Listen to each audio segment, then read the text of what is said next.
Hola a todos, bienvenidos. Muchas gracias por conectaros. Hoy os vamos a pedir que nos ayudéis con la selección de temas que vamos a tratar en estas charlas y vais a ver que os aparece una cajita blanca en la parte superior de la pantalla. Entonces podéis escribir ahí qué temas os gustaría que tratásemos en estas charlas. Y luego al final de la charla también os vamos a pedir que valoréis el contenido, si os ha gustado, si no os ha gustado, os aparecerán unas estrellitas en la pantalla. Bueno, el tema de hoy es súper interesante porque vamos a hablar de cómo enseñar a nuestros hijos o nietos a empezar a manejarse en el uso del dinero.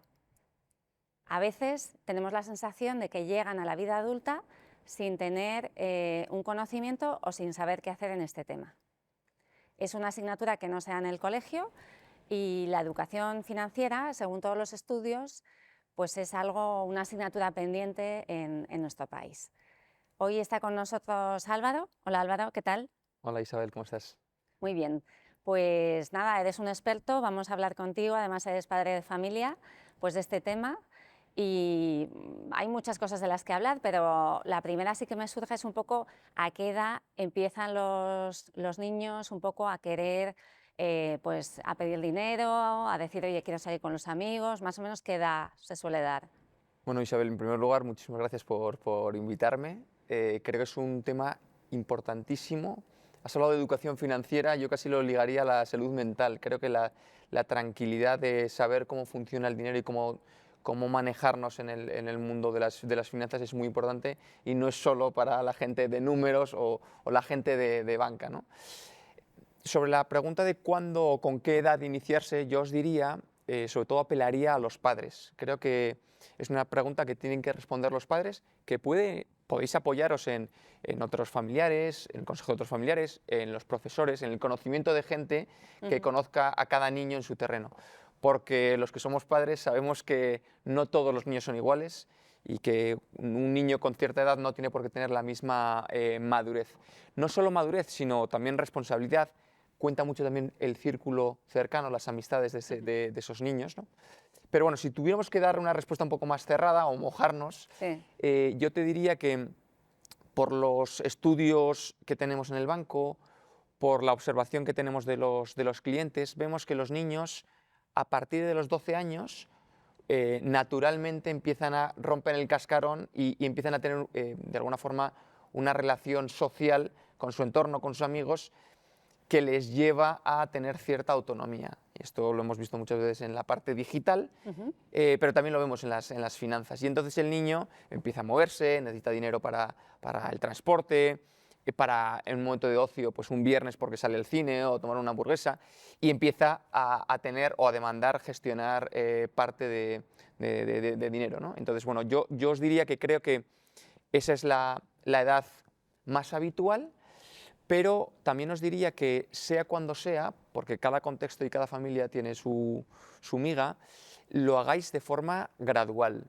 De forma gradual y siempre, o sea, que no pasemos de 0 a 100, ¿no? Sí, sí. Y por supuesto también lo diría que todo basado en la transparencia y en la confianza. Es decir, si no tenemos transparencia y confianza, no podemos lanzarnos a ello. Y es un compromiso que es mutuo, es dual, es vuestro y es de vuestro hijo. Cuando veáis que ambas partes están preparadas y que ambas partes están siendo sinceras, están preparadas, pues adelante. A ver, ponos algún ejemplo así del día a día de viene tu hijo, como cuando son desde más pequeños. A ver, yo como he dicho antes lo haría de forma gradual. Yo me acuerdo mucho y bueno, yo lo que aprendí en casa con mi madre, que ha sido siempre una gran economista de una familia muy grande. Entonces es como llevar casi un ministerio, ¿no? Y a una gran empresa. Yo lo diría, y vuelvo a la pregunta anterior, hacerlo de forma gradual. Voy a poner un ejemplo. Momento sábado por la mañana o domingo en el que, oye, hay que ir a comprar el pan. O que en verano quiero comprar un polo. O te has portado muy bien, te has ganado unos cromos, ¿no? Y yo le doy un dinero a mi hijo. En ese momento yo lo distinguiría casi como en 4 etapas que son súper importantes en las que el niño va a aprender a gestionar ese dinero. Uno, cómo recibo ese dinero y dónde lo guardo, ¿no? Oye, ves, no me lo dejo en la encimera, se me ha caído del bolsillo, ¿no? ¿Cómo lo traslado? ¿Cómo lo custodio? Segundo punto es llego al momento de enfrentarme a la compra. Y ahí, si tiene claro lo que tiene que comprar, no distraerse. No distraerse y además tratar de tener cierto criterio a la hora de elegir, oye, pues el precio del pan, no elijo una cosa que no me han... El tercer punto sería cómo me enfrento a los caprichos, porque al lado del pan pues puede haber unos chicles, una chuchería. Mis padres me han dicho que yo quería que compre el pan y no otra cosa. Pero somos humanos, no pasa nada. Puede ser que caiga en la tentación y diga, oye, además me compro unos chicles. Y llega a la cuarta fase, que es el momento en el que rindo cuentas. Llevo el ticket a casa y el valor de los céntimos. Eso yo siempre me acuerdo mucho de mi madre, ¿no? La transparencia de decir, oye, mamá, he comprado el pan, me apetecían mucho los chicles, pero el valor de los céntimos. Es decir, que el redondeo que nosotros siempre hablamos de para ahorrar es, oye, ¿cómo consigo que las cosas, aunque parezcan poco dinero, se rindan cuentas y se utilice para lo que se tenga que utilizar? Es decir, somos humanos, nos gustan las cosas, pero tenemos que los niños poco a poco, fijaros, vayan aprendiendo de cuánto cuestan las cosas, cómo me autocontrolo de cara a un estímulo que me apetece muchísimo, aunque tenga el dinero. No, esa forma gradual, fíjate qué cosa tan tonta como que un niño casi con 7, 8 años puede incluso ir con un hermano mayor a comprar determinadas cosas y cómo se enfrenta a esa situación. Así que yo lo aconsejo que lo hagáis desde pequeños. Vale, o sea, desde las cosas más pequeñitas de ir a comprar algo, que te dan la vuelta y demás, hasta ir creciendo un poco y ir pidiendo ir avanzando en responsabilidad. Efectivamente. Yo siempre hablo como que uno se gana el crédito de la responsabilidad. Tú tienes que ir como generando un crédito para que en un momento determinado diga, oye, pues efectivamente yo me siento capacitado, o yo como padre te puedo decir, oye, pues efectivamente tú ya estás preparado, ¿no? Pues como estás preparado para llegar un poquito más tarde por las noches, como estás preparado para muchas cosas en la vida en las que vamos de forma gradual. Y tú te tienes que generar ese crédito, tienes que ganarte ese espacio de responsabilidad, ¿no? ¿Y cómo hacemos para cuando llega el momento que llega nuestro hijo y nos dice, mamá, es que a mi amigo fulanito le dan de paga no sé cuánto, ¿me vais a dar paga a mí? Porque ahí es un poco la duda de cuánto le doy, cómo se lo doy. Vale, vamos a contestar primero a cómo se lo doy y luego ya si quieres contestamos a la parte de cuánto le doy. El cómo se lo doy, yo entiendo la preocupación y el abismo al que nos enfrentamos nosotros como padres y todos los que nos estáis viendo. Mi hijo empieza a volar y además, o sea, ya solo con la desconfianza que me da, que ya no lo tengo bajo mi manto, además le tengo que dar dinero, ¿no? Entonces, bueno, yo aquí creo que se abren tres opciones. Insisto, no hay... Hombre, yo tengo mis preferencias y yo os voy a aconsejar lo que creo que es mejor, pero que elijáis una u otra no os hace mejor ni peores padres, ¿no? Por lo tanto, bueno, vamos a empezar por la primera, la más tradicional, la que conocimos tú y yo porque no había otro medio, que era el metálico. Oye, te doy X euros en billetes, en monedas, en un momento determinado para que salgas con tus amigos o para que puedas ir en autobús o por lo que fuere. ¿Qué problema yo le veo a eso? El problema que le veo es que hay un mayor porcentaje de problemas asociados por pérdida, por mal gasto, es decir, es más difícil aprender cómo gastas y qué cosas te cuestan y veo que tienes más tendencia a gastar cuando lo llevamos en metálico, o sea, que es una libreta con un lápiz que es un poco complicado. Vamos al siguiente paso, oye, estamos en el siglo XXI, los niños son digitales, nosotros quizá estemos en un punto intermedio, pero ellos son nativos digitales y quieren tener contacto con aplicaciones. Bueno, ahí hay una segunda opción que hay muchos bancos y muchas fintechs que la han impulsado, que es basarnos todo en una tarjeta prepago, que es del padre y que el padre se la da al hijo y la recarga. Algunos de ellos pueden tener una aplicación donde ves los movimientos. A mí me parece una opción mucho mejor que la del metálico, pero me parece como que se queda en tierra de nadie. ¿Por qué? Pues porque ese niño en 2, 3, 4 años, que es nada, y eso lo tenemos comprobado, ¿no? Nos acordamos cuando nació y prácticamente ya se nos está yendo de casa, y es una realidad, ¿no? Pasa muy rápido. Pasa muy rápido. Y crece muy rápido. ¿Qué pasa? Que está aprendiendo un ecosistema, a moverse en un ecosistema que no va a ser el ecosistema real. Me explico. Si solo tiene una tarjeta, no sabe cómo funciona una cuenta, no tiene una cuenta de ahorro, incluso no tiene Bizum. Si el estándar para enviar y solicitar dinero va a ser Bizum, lo ideal es que aprenda a utilizar Bizum. Si el estándar es una tarjeta de débito para retirar dinero en un cajero, para realizar transferencias, lo importante es que esté en ese ecosistema. En un ecosistema que evidentemente va a ser limitado y adaptado para su edad, en el que el mando siempre lo va a tener el padre, pero al final que sea su ecosistema. Y eso es lo que hemos apostado en BBVA. Cuando nos planteamos, oye, ¿cómo tenemos que dar una mejor experiencia a los padres y a los hijos? Pues evidentemente haciendo una unidad reducida de lo que tienen los padres, de lo que van a tener ellos con 18 años, que va a ser pasado mañana, evidentemente, pero que aprendan a utilizar esas mismas herramientas, que hablen el mismo lenguaje que sus padres, porque estamos hablando de educación financiera, Sí, sí. no puedo estar hablando yo un idioma y tú otro, ¿no? Ujú. Así que yo creo que de las 3 opciones, desde luego me quedo con esta última. Con que tenga una cuenta, una tarjeta, con lo que luego nos contarás un poco de los límites que hay, que pueda utilizar Bizum y que él pueda ver pues, cuánto está gastando, cuánto está ingresando, si le dan dinero a los abuelos que lo puede ir metiendo ahí y que Efectivamente. puede ir consultando un poco porque es lo más parecido a lo que va a tener cuando cumpla los 18, tenga el primer trabajo y de repente diga, ah, una cuenta, ¿qué es esto? Efectivamente, eso es. Lo has dicho muy bien. Es una fotografía muy parecida, reducida, Pero más más simple, pequeña. más pequeñita.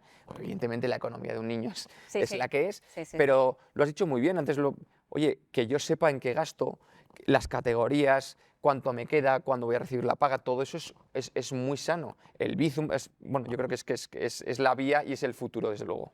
Sí, y luego siempre yo creo que hay el momento de paga sí, paga no.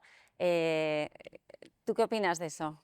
A ver, hay preguntas, hay cosas que pasan Porque de moda y hay cosas que nunca pasan de moda. Yo creo que hemos discutido todos con nuestro padre o con nuestra madre, oye, dame la paga, es sí, poco.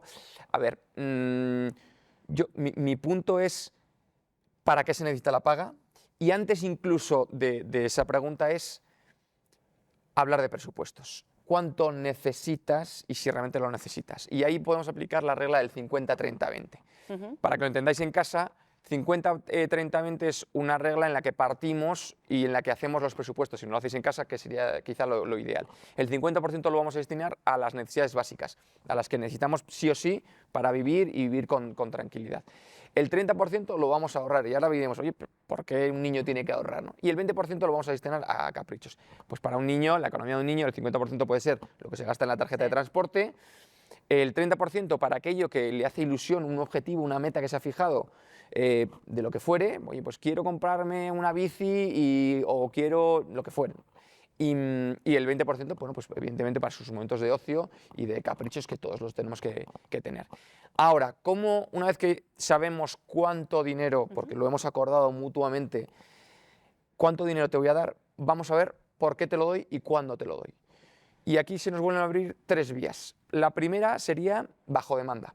Oye, aunque sea de forma periódica, pero de mutuo acuerdo, pues necesito tanto, tú me das tanto, ¿no? Ahí hay una parte que es un poco capciosa, diría yo, o peligrosa, que es el tema de la reposición, ¿no? Cuando es bajo demanda, parece Sí. incluso que es, oye, se me acaba, Sí. oye, necesito más. Entonces, bueno, podemos entrar en el problema no de que tiene como su que límite. el niño tenga su límite. Es verdad que con el presupuesto eso lo podemos ajustar, pero tiene que haber un acuerdo de no solo presupuesto, sino también temporalidad. De, oye, ¿cada cuánto te doy este dinero? Y si te lo gastas, pues tendrás que, Efectivamente. efectivamente, tendrás que esperar a la siguiente casilla. Siguiente punto sería por cumplimiento de objetivos. A mí esta me gusta más. Porque de alguna forma vinculamos al niño a que, bueno, pues que tiene una cierta responsabilidad y unos deberes que pueden ser para con él y también con la familia. Las tareas de casa, el mantener tu cuarto recogido, el ayudar a tu hermano, el ir a hacer la compra, lo que fuera. Eso ya es Cada familia. cada familia y en cada situación lo podéis hablar. Y ahí se puede hacer quizá un split o algo más, que yo por lo menos vivía en casa y a mí me gustaba mucho, que era por las notas. Y las notas no solo las calificaciones, sino también el esfuerzo que hay detrás, porque bueno, cada hijo pues, tiene sus facilidades y sus dificultades, y que no solo premies el resultado final, sino todo el trabajo que hay detrás, incluso la tendencia, porque a veces en la primera evaluación estoy un poco despistado, pero en la segunda y la tercera me he puesto las pilas y al final. ¿Por qué me gusta esto? Y que es combinable con el tema de las tareas. Me gusta porque se asocia también mucho al trabajo. ¿Cuál es tu máxima responsabilidad cuando eres, aparte de portarte bien, ser bueno con tus hijos, con tus padres y con tus hermanos? es el colegio, o incluso la universidad, ¿no? Son tus estudios. Entonces, esa responsabilidad de decir, oye, yo tengo que sacar buenas notas. Y si tengo alguna dificultad, al menos me tengo que esforzar, porque todos no tenemos la facilidad para conseguir las cosas o en todas las disciplinas. Creo que esas tres cosas las podemos calibrar. Yo, desde luego, me quedo más con la parte de la meritocracia, de porque doy, recibo, porque recibo, doy, y que podemos combinarlo, insisto, con tareas de casa como con las notas. Sí, al final luego cada familia, ¿no?, va viendo y de alguna manera no es solo que les enseñemos a cómo gestionar ese dinero, sino a valorarlo, que el dinero no cae del cielo y que bueno, que también está en función un poco de si hacen o no hacen. Muy interesante. Y luego de cara a los padres, Álvaro, yo entiendo, yo por lo menos lo que hago es una transferencia periódica online con la paga semanal. Y eso me resulta muy cómodo porque le llega a su cuenta y ya me olvido, no tengo que andar, que no me has hecho la paga, que no me has dado la paga, etcétera, ¿no? ¿Qué otras maneras puede haber o cómo lo gestionas tú? Pues Isa, yo creo que puedes ponerte un check que tienes buena nota en este sentido. Bueno, lo hemos dicho antes. ¿Qué tiene de bueno irse a la opción? ¿Os acordáis cuando hemos dicho de la parte ir en metálico, la tarjeta prepago, o ir ya a un estadio más normal, que es el que va a vivir el niño cuando sea adulto? Las transferencias periódicas son lo ideal. Es la paga recurrente. ¿Por qué es ideal? Uno, porque guarda una trazabilidad, tú sabes cuándo se ha hecho. Dos, porque también te despreocupas un poco de, oye, se me ha olvidado, no, ya está programada. Tres, porque si además es en el mismo banco, es de forma inmediata. Bueno, tiene muchísimas ventajas. Por eso yo siempre opino que lo ideal es ir a ese paso 3, porque tenemos también la parte de las transferencias periódicas.